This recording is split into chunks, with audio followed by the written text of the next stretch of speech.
Hi there, this is Unmesh from Piximperfect, and today I'm going to share with you how to create a realistic glass effect or a window effect in Photoshop using not one, not two, but 3 textures. Isn't that interesting? Also, we're going to learn some super cool masking techniques and blending techniques as well.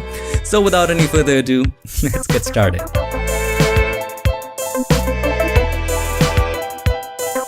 Back in the magical world of Photoshop, and if you want to go ahead and download this photo or any other textures, check the link in the description. And also keep in mind, before we begin, a very important disclaimatory notice. I don't know if that's a word, I made that up. If it isn't, well, here is the thing. I recommend you, I beg you, I request you not to memorize the steps. Just understand the concepts as you go, because Photoshop is not about memorizing the steps. Let's say we are creating this glass effect. So what do you think we should do first when you look at the image? Well, we need to add a texture of glass over it. So we added the texture.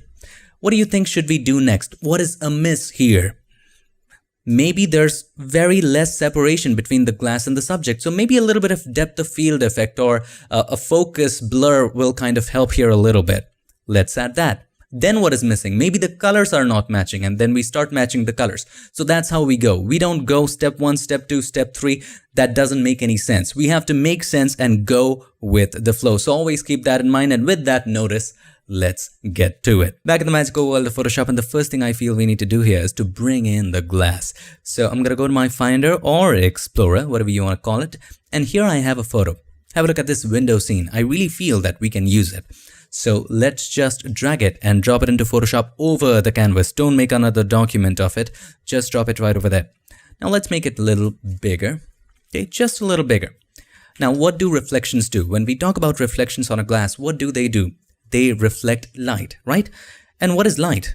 It's a bright thing, right? And what is the blend mode which makes things brighter? Screen. So change the blend mode from normal to screen. Now it's beginning to look interesting. Now we need to adjust the position because we don't want all the light over her face. We want it to be a little aside so that her eyes get a chance to peek through the hearts of the audience. Anyway, so let's increase the size.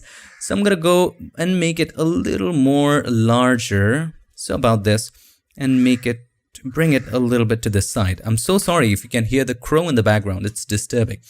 Now there's so much light. We wanted to take it away from the dark areas of the current layer. So double click on the right hand side of the layer. This opens up the layer styles dialog box. Now we want to take this effect away from the dark areas, not of the layer which is under it, but from the current layer, from its own layer.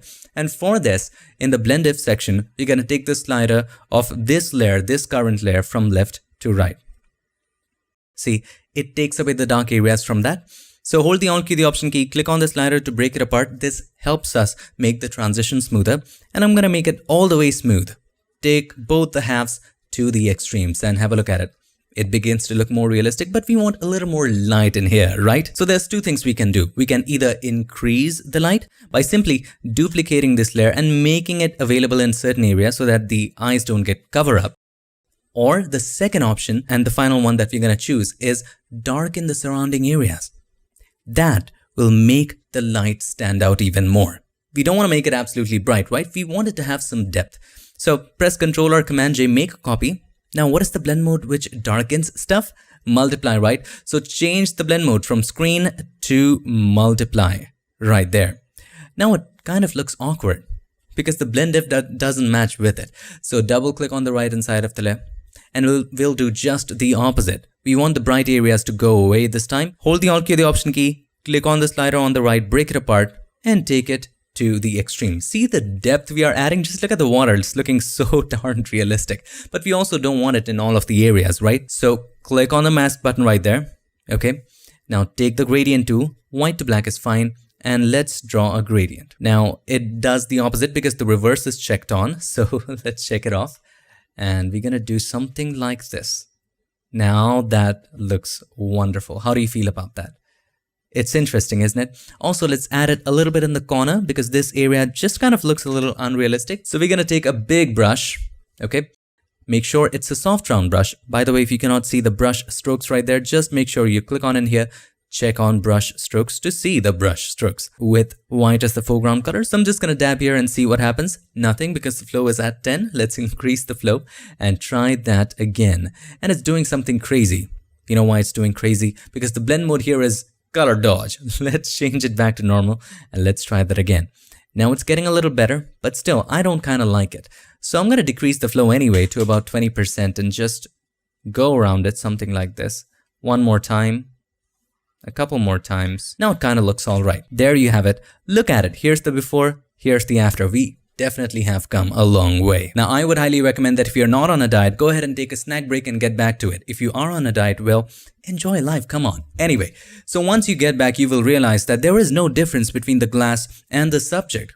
There is no separating factor. In this case, I feel that a shallower depth of field will make that difference come alive. So let's zoom in first of all and select the subject layer or the background layer. Let's make a copy by pressing Ctrl or Command J. We always want to have a backup, and then convert this into a smart object by going to filter and then convert for smart filters so that we can change the blur later. Now let's name this blurred. Let's go to filter, blur gallery, and then iris blur. It really allows us to add blur in such a way that it grows from a certain area of your choice. So in this case, let's say this is the oval right there, or an ellipse, whatever you want to call it. As you increase the blur, you will notice that everything inside the oval is sharp and outside the oval is blurred. Very interesting. So I'm going to decrease it all the way to 0 first of all. Let's zoom out and adjust the oval according to the face. I'm going to make it a little larger than the face. Something like this. It really suits it up, and bring it a little bit to the top. This looks interesting. Let's make it even bigger. Okay. Now let's adjust the points accordingly. We need to bring it closer to the eyes, and so that the blur just gradually grows in the dimension of the face. So hold the Alt key or the Option key and click on one of these points to bring them closer individually. If you don't hold the Alt key or the Option key, all of them will move together. So hold the Alt key or the Option key, bring them closer. So I'm going to bring it closer to the eyes and maybe something like this. Let's rotate it even more to match that with that of the face. And you can also bring it a little bit to the center as well. Bring this one down as well. And now let's add blur. So I'm going to go with about 130-ish. Adds a brilliant blur. Now to add more mood and drama to it, you can even bring this point even closer to make the lips a little blurred and make it look even more interesting right there. You can bring these even closer as well, just to make the blur look a little more interesting. And there you have a very interesting blur right there. Now still, there are some areas which are still very much tack sharp, and that doesn't look very realistic. Have a look at the eyes, these areas. These are very tack sharp. To add an overall blur on top of that, let's check field blur. And once you click on field blur, let's add a little bit of blur, not too much. 15 might look realistic, but we don't want to lose the face. So in this case, let's add 4 or 5. So we're going to go with 4 and hit OK right there. This is a brilliant blur, really separates the subject from that of the glass. Now I would recommend, again, go ahead and take a break. Come back and see what is missing. Now, I wouldn't suggest having a snack every time you go because you will end up gaining a lot of weight like I did in lockdown. Anyway, let's zoom in. I feel that there needs to be a little more light in the eyes. So what about a little bit of kicker light? So just above the blurred layer right there, let's create a curves adjustment layer, our Piximperfect signature style adjustment. So click on the adjustment layer icon and then choose curves. Now we're going to take it all the way up. So click on the middle to create a point and take it all the way up, just like DJ Khaled. And now select the mask right there, press Ctrl or Command I, and take the brush. I think it was a different song all the way up. I think it was DJ Khaled. I'm not really sure, but just correct me in the comments. Anyway, so let's make the brush a little larger. I think it's too large, so let's make it a little smaller. Make sure it's a soft round brush, and all you gotta do is, again, dab in here opposite to the direction of light. So if the light is falling right here, as you can see, the light is right there. So just dab on the opposite direction. Similarly, do the same on the other eye. Just dab with white. Make sure the flow and opacity both are at 100 when you do that. There you go. Interesting one. Similarly, let's do with the other one. Okay. Now you can take it away from the excessive areas. So paint with black on the areas where it was not supposed to be. Great. Similarly, let's do it here as well. Paint with black in areas where it was not supposed to be. Great. Now also, if you want, you can decrease the flow to about 20 or 30% and then just paint in the highlight area as well, just for a little added boost right there. See that? Now, this doesn't look very realistic. We still need to add a little bit of blend depth to take it away from the already dark areas. So double click on the right hand side of the layer.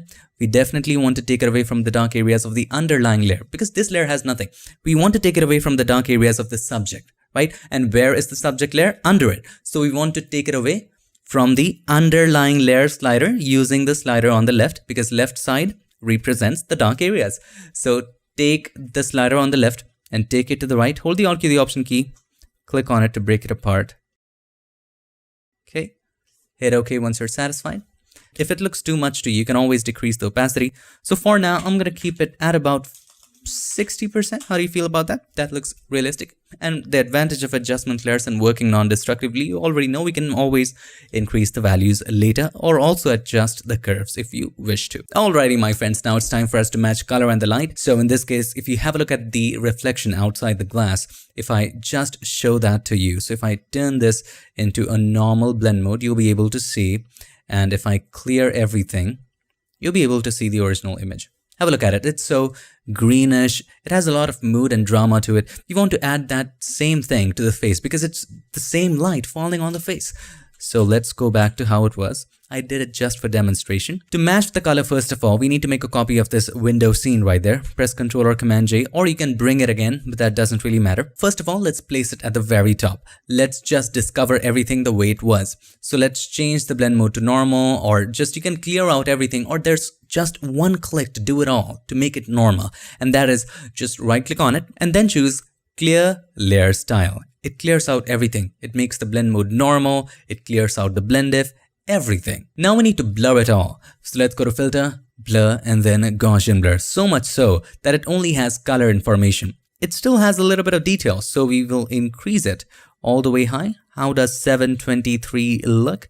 Interesting as well. We'll go even higher. Let's go 1000 pixels blur, so that only the color information and a little bit of light and shadow information stays. Just a little gradient here, and we are going to just name it coloring. Okay, and we will move this just above our subject. So just above the blur and the curves that we added right there, just right here. And we will change the blend mode from normal to, guess what? We want to color it. So choose the blend mode, color. Now this looks kind of too much. So let's change the blend mode to, opacity to 40%. Also, can you guess what the light is falling on? It's very simple, guess it. All right, have a look at the light around you and have a look at yourself in the mirror or at a photo. Where does the light actually fall on? Definitely in the highlights, not in the shadows, because shadows are areas where the light don't fall on. It is as simple as that. So this coloring, we will only see in the highlight areas, right? Not in the shadow areas. So why not take this coloring away from the shadow areas, right? So double click on the right hand side of the layer. Take it away from shadow areas by taking the slider of underlying layer from left to right. Again, we'll hold the Alt key, the Option key, break up the slider and take it away that way. Have a look, the shadows have now retained the color and it's looking even more realistic. Also, we want a little bit reds of the lips to come through as well. So we'll go to the red channel and do the same. So in the blend diff drop down, let's go to the red channel and take it away from the dark reds as well. There you go. A little bit more skin color kind of shows through it. It looks more realistic and beautiful. All right. Now what next? We definitely need to match the lighting. We match the color. It's time for the lighting. So click on the adjustment layer icon and then again, guess what? Curves. Now let's try to make it a little bit darker. Point in the middle. Let's drag it down just like this. It's beginning to look more and more dramatic, my friends. But still, the highlights wouldn't be so bright, right? So let's bring down the highlights as well. So we're going to bring it down just like this. Create a soft effect right over there. And it's creating a brilliant effect there. Now I feel that this area is getting just too dark. So we're going to go back again to the mask of the window scene copy right there. Take the brush and take black again and flow with 10%. We're just going to zoom out and start painting that area to bring back more light over there. Now it looks kind of more feasible and realistic and we can go with it. Now it is time for us to introduce the second texture. If you look at the glass, it's just so smooth, too smooth to be real. It has to have some wear and tear to it, right? So for that, I was thinking of adding some frozen glass texture or thinking of adding some grunge texture in there. But really, if you search for frozen glass or things like that, you wouldn't find the kind of texture you're looking for. So I wouldn't recommend always, whenever you're looking for stock photos, don't always search what exactly you are looking for. Just think about the element. So in this element, I was looking for wear and tear, right? So for that, I thought maybe we should look for grunge textures. Now, by searching grunge textures, I didn't find anything exciting. And then I thought, why not search about a worn out tabletop or an old tabletop? That would get the job done. So the point I'm trying to make here is not always search exactly what you're looking for. If you can get it, fine. If you don't get it, think about the elements that you're looking for. In this case, I was looking for grunge and I found it in the craziest of places. So if I go to my Finder or Explorer, you will find this tabletop right there. In no way somebody could ever imagine that we could use it on a glass window, right? But we can actually use it. Look at the grunge. We can modify it to be able to just make it usable. It's a beer table, for God's sakes. So let's just drag it and drop it over the canvas right over there. And we're going to drop it at the very top and just rotate it to our liking. Let's make it bigger. I'm going to place it right there. Let's make it bigger.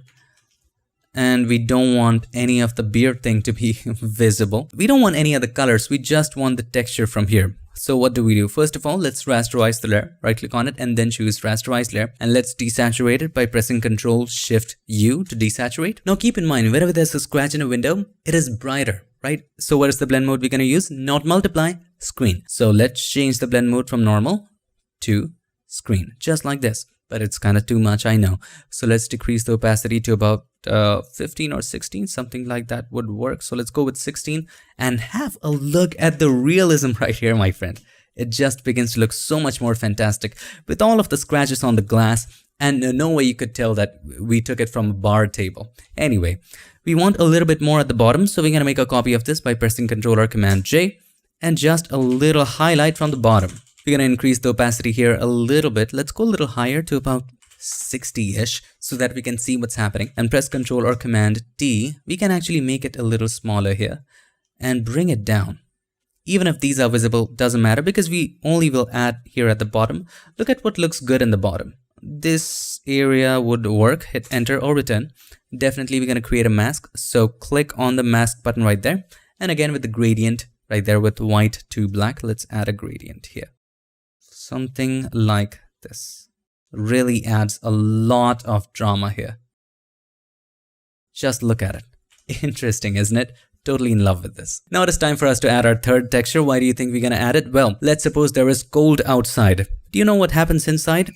Just water condenses. So we need to add something on those lines on the inside as well. So I have a texture right there. Wet glass overlay. Let's just drag it and drop it into Photoshop. So over the canvas, we are just going to drop it. Now, we want it just above the subject. So let's first of all adjust it accordingly. Now that you have it, make sure you add it just below the window scene. We need to take off the color overlay and make more adjustments. So right click on it to make things simpler. We're going to just rasterize this layer and then press Ctrl-Shift-U to take away all the colors. Definitely change the blend mode to screen. Now, as you can see, this is too bright, so we need to just adjust it accordingly. So create a curves adjustment layer again, and whatever you do inside the curves will affect the entire image. We don't want that. We only want to touch the wet glass overlay right there. So how do we just limit it to wet glass overlay? Well, just click on this button. This will create a clipping mask. Let's try taking this slider to the right so that the dark areas become darker like this. To increase the contrast, we can give it a little extra curve like this right there. Now that looks more like it. Interesting. Okay. Now, of course, this is too much. So let's decrease the opacity to about 40%. Okay. This looks quite interesting, but then again, there are some things we need to do. We need to wipe it off from the face. We'll get to that later, but for now, this is what it is. Let's make a group of both of these. So select the wet glass overlay, hold the Ctrl or Command, select the curves adjustment layer, press Ctrl or Command G, and we can just name it wet glass inside. Okay. Now, how about we blur the subject as well according to this texture, because whenever there is condensed water inside, it just blurs the scene a little bit according to where the water is. Why don't we blur those areas? Wouldn't that be interesting? So let's do that. Meanwhile, let's turn off this group. Let's open the group and we want just this overlay again for our purposes. So we're going to make a copy of that and take it outside. First of all, let's take it outside. Okay. And then again, clip in the curves because it got detached anyway. So we're going to bring it all the way to the top. This is just for reference, my friends. Right click on it and then choose clear layer style. Everything will be cleared. Blend mode will be normal. Opacity will be 100. We already talked about it. Now we only want to make a selection of this foggy frosted areas like this and blur exactly those areas over the subject. So for that, let's turn it off for the moment and come down right here. And we're going to make one more copy of the background layer. Okay. And let's name this extra blur. Again, go to filter and then convert for smart filters. Hit OK. Now let's add a simple Gaussian blur over it by going to filter, blur, and then Gaussian blur. Let's go with about 85. We don't want 1000. 85 or 90 would look good on this one. 85. Okay. It would be blurred like this if this were absolutely frosted. This looks all right. Hit OK. Now we only want it in certain areas. So again, to make a selection, let's turn this on first of all. And then let's go to select and then color range. Now those frosted areas are a little bit darker. So from the drop down of select, let's choose shadows. Okay. And slowly and gradually we will increase the fuzziness to make sure that all of those areas are selected. You can decrease the range and then start increasing the fuzziness. Fuzziness controls the transition between the areas that are selected and the areas that are not. And then you can work on the range a little bit. Hit OK once you have the selection in place. Now you can turn this off or delete it. It doesn't really matter. You can just keep it. It's up to you. Now come down and in the extra blur layer, just click on the mask button. Now have a look at it. How more realistic it has become. So let me show you. Without it, you won't be able to see. Can you look at it? Now, of course, this is too much, so we'll decrease the opacity. Just keep a little bit of these. Look at the glass texture right there. All right. So for this one, we're going to keep it at about 60% to just have that dust frosted glass effect right there. It really adds a little tiny effect, but makes a lot of difference in the complete picture. By the way, to turn on every layer right there, you right click on one of these.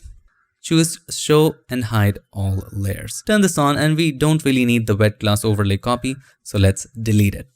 Now, we still need to wipe this effect off from the face. There's just too much texture over there. So to wipe off the wetness, what do you think we should do? Wipe it off. And how do you think we can wipe it off? With the mask. So here, wet glass inside, if we turn it off and turn it on, we know this is the layer. So select this group right there. Create a mask. Now you can use any of the brushes you like. So I'm going to go to my brush. You can use a hard round brush or you can use some other kinds of brushes here as well. So in the wet media brushes section, you can also paint with real oils, which is a cool one too. So let's try the real oils right there. And let's make it a little bigger and you can start painting with black right there. Just paint over. It'll be a little slow because it's a heavy brush right there. It has a lot of properties in here, but look at how we are wiping it. It's taking a little while, but look at how we are wiping it. Pretty interesting, isn't it? The one that I'm going to use here is one that I recently downloaded from Envato Elements, some watercolor brushes. I'm going to link that up in the description. So I have it right over here, if I can show this to you. 106 watercolor brushes. These are pretty darn cool. I just want to see the tip. So we're going to click on the gear icon right there and just check off brush stroke so that we can see just the tip in here. Pretty cool, pretty amazing brushes. We can use them. I would highly recommend these premium brushes, and the advantage of Envato Elements is that you get millions of assets, not just these brushes, but thousands and thousands of other brushes, plugins, presets, and all of that. By the way, if you don't want to pay, that's fine too. You can also get some incredible brushes from brusheasy.com as well for free. Or if you want to manually do it with the brush of your choice, you are most welcome to. That would be actually the best. So anyway, let's select one of these brushes and just dab once. Let's get this job done right there. Let's go with this one. It has a lot to it, isn't it? So this is a very interesting shape with a lot going on. With black as the color, make sure everything is at its highest value. Make sure we have selected a regular brush, not a mixer brush. And then we pick one of these brushes. Make sure that the flow and opacity are at 100. You're going to make the brush as big as it will go. And then try to paint right there and see what happens. So paint with black, just dab once and have a look at it. Looks pretty darn interesting, isn't it? But we need to make it a little more opaque. So maybe we need to just paint in a couple times. So I'm going to do it with the mouse so that I don't accidentally move my pen. So this is all right. Let's move it a little down. The position looks all right. Let's click once, click twice. What about third time? Fourth time? All right, this was fine. This was fine. Now take a look at it. Isn't that fantastic? Now we can make it even more exciting. First of all, it's very dark, so let's make it a little brighter. So just above the window scene copy right there, we're going to create a curves adjustment layer. So many curves, right? We just love curves. Now let's make it brighter. First of all, we see that this area has nothing, so we can definitely take advantage of that. We can bring it right there to make it also bright, and also just add a little bit of curve to add a little more brightness to it. Just add so much drama. Don't worry about clipping. Art is not about worrying about which area has details or which area doesn't have details. Let's end it off with a beautiful color grade. And the easiest way to do that is by using a color lookup table. So click on the adjustment icon, then choose color lookup. You can just try what you like. 3-step strip, 4-strip, bleach bypass. But I really ended up liking crisp warm. And take a look. If this is not mysteriously beautiful, I don't know what is. It really makes it beautiful. Now, we don't have to go that extreme. Let's go with 50% opacity. If you want a little more, you can, because I am in love with absolute 100 as well. But I feel that the bright areas are just getting too bright. So we can always come back to the curves down here and just correct it. Let's start it from the beginning. This seems to be about right. Take a look. So that's how to add an absolutely realistic glass effect or a window effect in Photoshop. One thing to keep in mind, please, I beg you, please do not memorize the steps. Because if you try to do that, there are so many things we did. If you try to remember the steps, it'll be crazy. It'll take so much time and it'll just confuse you. Don't do that. Please just understand the concepts. And once you understand the concepts, just go with the flow. You feel like adding a glass? Let's bring in a glass. Then you look at it and then see what's amiss here. Then you add that particular effect. Then with the flow, you feel that there needs to be certain color grading done. You do that color grading. Just go with your flow. Doesn't have to be in this order. Doesn't have to have the same steps. I did this so that you can understand the concepts of how certain things are being done and achieved. That's it. And from there, you are the artist. Just take it forward, make it go. Just make sure as you're creating it, the more non-destructive you make it, the better, because after a break, when you come back, you'll see certain things and you'll want to make changes. So try to make it non-destructive, try to take breaks, and even now, if I try to take a break and come back to it, I will have some changes to make to this one as well. So go with the flow, understand the concepts, and keep creating. I hope this video helped you, and if it did, make sure to give us a like, and also don't forget to subscribe, and not just subscribe, ring the bell so that you don't miss any other featured tips, tricks, or tutorials. I would like to take this moment to thank all these nice and amazing people for supporting this channel on Patreon and helping keep Piximperfect free for everybody forever. Thank you so much for watching. I'll see you in my next one. Till then, stay tuned and make sure that you already know it, keep creating.